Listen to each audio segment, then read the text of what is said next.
I'm your host, Stephen Vanover, here on the Sports Talk Line Network, where we talk sports 24/7, 365. This is NFL Game Day Live Reaction. I'm here with the man himself, the man with zero remorse. I mean, none, nada, zip, zilch, zippo, Nate Dowdy. Good day, sir.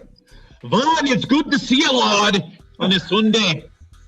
All right. Well, hey, what can you say to that? And before we go any further, please, if you haven't already, hit that subscribe button, slap that subscribe bell, or you can actually reverse those. And if you could, I'd like to know how you did that. And thank you so much, because without you guys, it doesn't happen. And wow, what a game day we have today. There is a ton of football to talk about, Nate. Let's dive right in. At the top of my list of things to talk about is Lions 23, Falcons 22, 23-22. Man, I mean, that is an awesome game. And it's all about Matthew Stafford, who I call this era's Archie Manning. And you know exactly what I'm talking about. The man gets no respect, but here in the fourth quarter, he is in command. He's done it so many times. He takes control. He brings his team up. He gets them involved, and he gets the W. But it doesn't really help him out in the playoffs, does it? Yeah, that's right, because the only time he did have a good team, he got knocked out by a certain Dallas Cowboys team. But before you compare him to Archie Manning, I want to know if he has the same sperm Archie Manning does. Okay, not going there, okay? I don't have a cup in my hand, not taking samples today. But you got to admit the no respect, and that's why I'm asking you, because you're the master of no remorse and no respect, right? I'm going to give him a little bit of respect right here. Let's take it back. I mean, let's focus on the Atlanta Falcons. They blew yet another fourth quarter lead. Another one. New coaching staff. Doesn't matter. Arthur Blank is sitting there on the sideline like he just saw a pair of tits for the first time.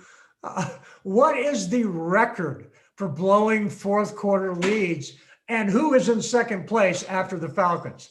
That's all I want to know. Okay. Yeah, you got Let's move on down the list, though. We don't have much time to cover this. Let's keep going. Browns 37, Bengals 34. All last week, me included, it's Baker Mayfield sucks. And then when the game started out today, it's Baker Mayfield needs to be benched. No, he needs to be cut after he's opened the game with an interception. At the end of the game, the Browns get the win. 5 touchdowns. I don't know how many unanswered points, and he is a god. What's really going on in Cleveland? Jekyll and Hyde, and not to mention Odell Beckham went out on that first drive chasing that interception, out for the rest of the game, might be out longer. So he basically did this with replacement players at receiver. Maybe that makes sense, because replacement players are more along his skill level. Ooh. But the mic just dropped. Okay. Yeah. Now, but what is the real situation here? I mean, there's no doubting that the guy has talent at a certain level, but what is the level? Is he Ryan Leaf? Is he Aaron Rodgers? Where is he on the scale in between? I think he's just good enough to not get that 5th-year extension on his rookie contract, as you hear the cats fighting in the background. They're having that same debate. That was Baker Mayfield's agent, by the way. Yeah. All right. Well, it's an incredible game. I mean, 5 touchdowns after the 1 interception. There's one thing we do know about the man. He can't remember past 3 seconds. No freaking way. The guy is perfect for the NFL. So let's move on past that. The next game up, Packers 35, Texans 20. To me, this is all about one position, the quarterback again. And Aaron Rodgers has a team around him. Deshaun Watson, not so much. Would you agree with that?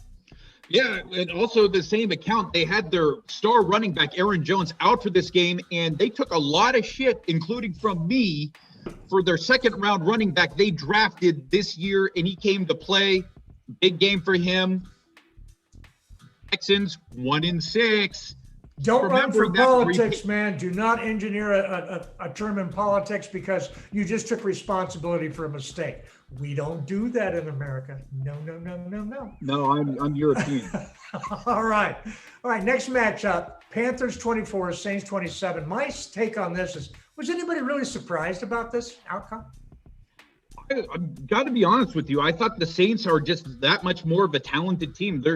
Every week it seems like we're saying the same thing about the Carolina Panthers. They're competing without their best player, but they just don't have enough muster to beat the good teams. What do you think about Bridgewater? I think he looked like to be a good signing. He looks like a legitimate starting quarterback.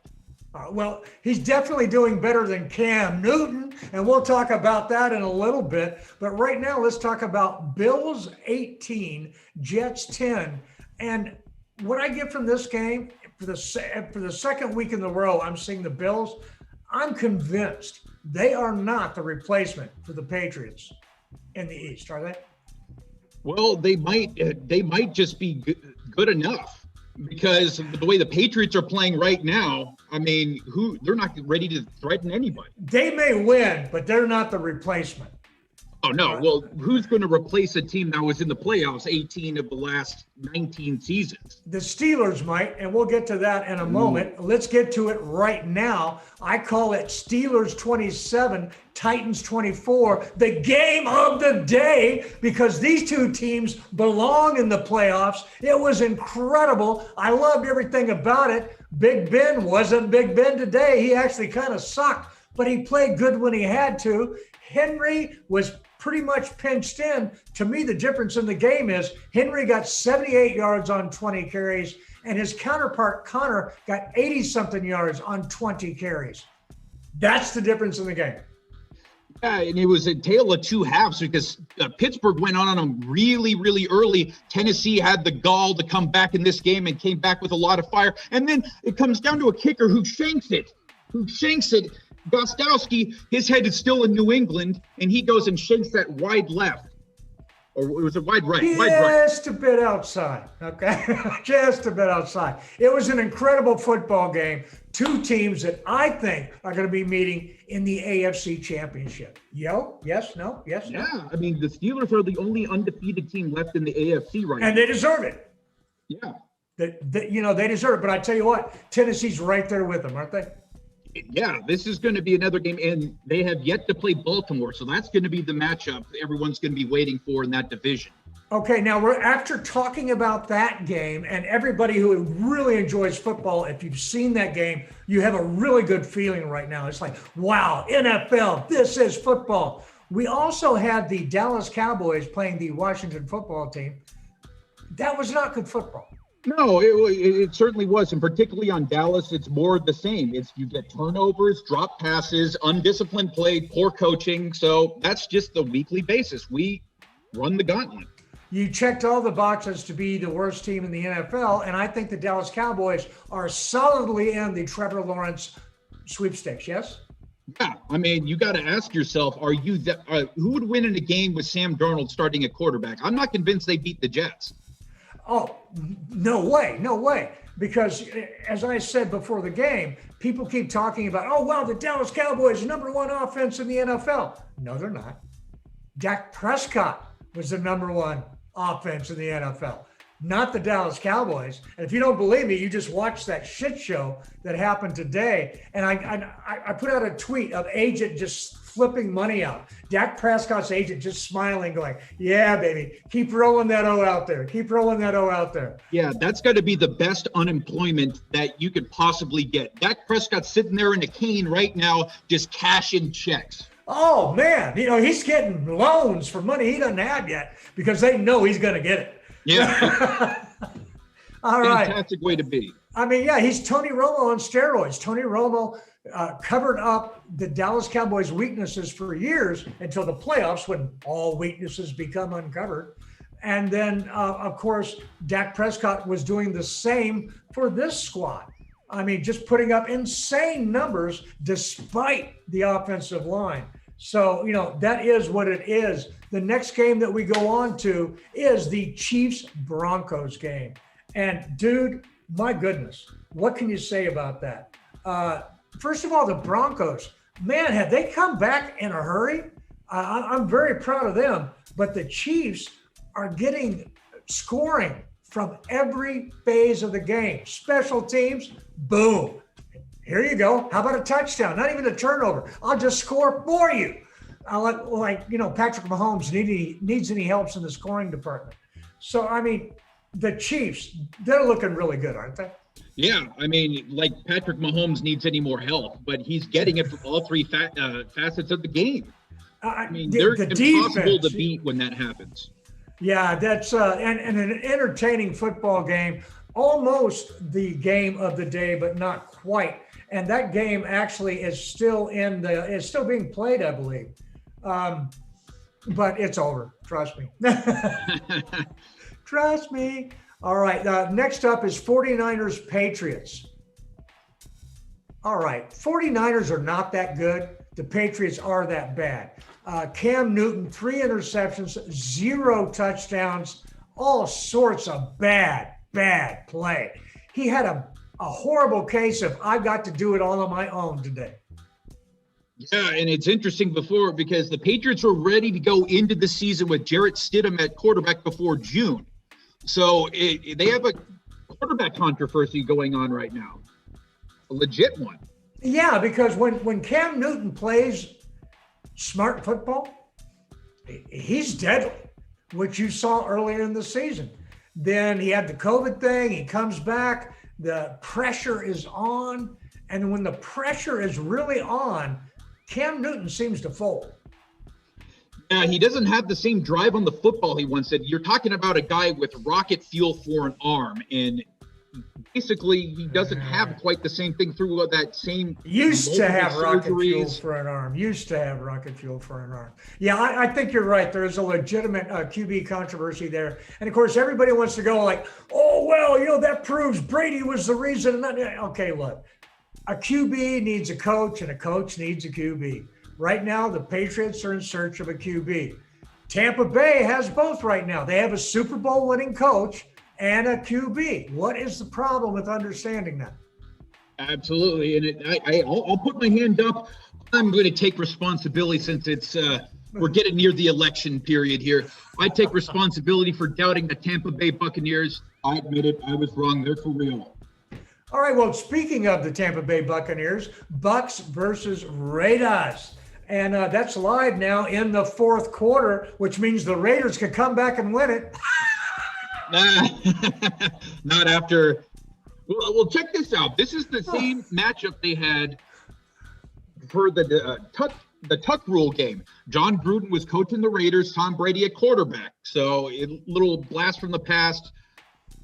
45-20 is the current score late in the fourth. Game's almost over. And this is all about Tom Brady. Tom Brady has really done well, learning a new system, taking some shit from his coach. I got more respect for Tom Brady this year than I have in his previous ones. Ooh, yeah. That was the dilemma before the season started. They said, who's going to be more dependent on the other? Is it going to be Bill Belichick or is it going to be Tom Brady? Now, I don't think they're mutually exclusive here. No, and I don't actually think this tells us anything that we didn't know already. We just said it during the last segment. A coach needs a QB needs a coach. Right now, Belichick is operating without a QB. Right now, Tom Brady is operating with a good coach. So it still works. I love it. I mean, that's just the way it goes. Next, Jags and Chargers. Jags had 29 points. Chargers 36. The game is still going on late in the fourth. 2 QBs who can play. Minshew, come on, you got the mullet, you got the porn stash. That's NFL gold, right? That's NFL royalty right there. Oh, royalty, my bad. Yeah. Let's get this correct. But I think the thing you take away for this game, if you've seen the throws Justin Herbert has been making down the field, this dude actually looks like he's ready to play and be a franchise quarterback right now. So, I mean, if he can learn to talk some shit to the other team, it's Rivers reborn. Absolutely, and get a little Southern draw and maybe reproduce about 10 times. Or more. Yeah. This year. Well, it's funny because the Chargers are literally filled with players that like to procreate. Right? Remember Antonio Cromartie with all the kids they had? Oh, my goodness. They have a history with this. For all those years? Man. I never thought about this. So if, all budding Catholics apply to the Chargers. Okay. Absolutely. Yeah, I think you just go there. But you got to love the way Herbert is looking. I love what the Chargers have done. I feel sorry for Tyrod Taylor. Okay, a little bit. He's getting paid millions to be benched. But it's a meritocracy out there. It's not, it's not like, wow, you've heard the thing, well, you don't lose your job to injury. Bullshit. Yes, you do. Yeah, the trainers made sure of that. Oh, yeah, dude. In this case, I seriously, if I was him, I'd sue the trainer for millions, literally millions. Oh, yeah. And get it. And get it. I mean, wow. Trainer, you got one job. One job. Yeah.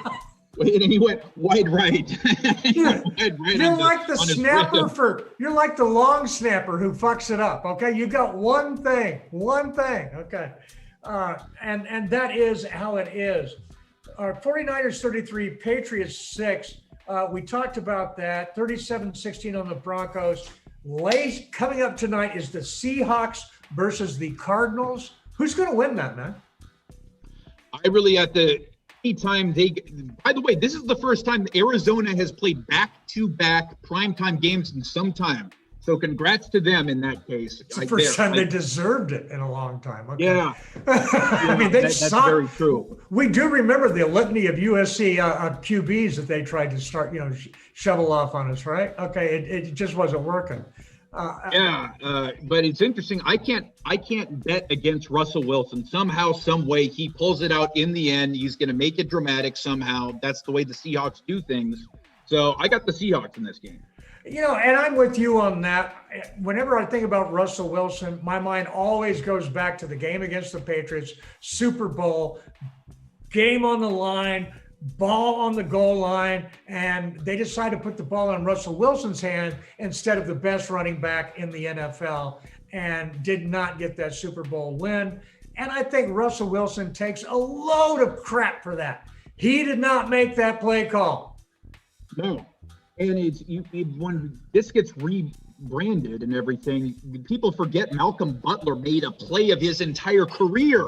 Oh, and after that, never made that totally was his career-defining play. And hey, if you're going to make one, make that one.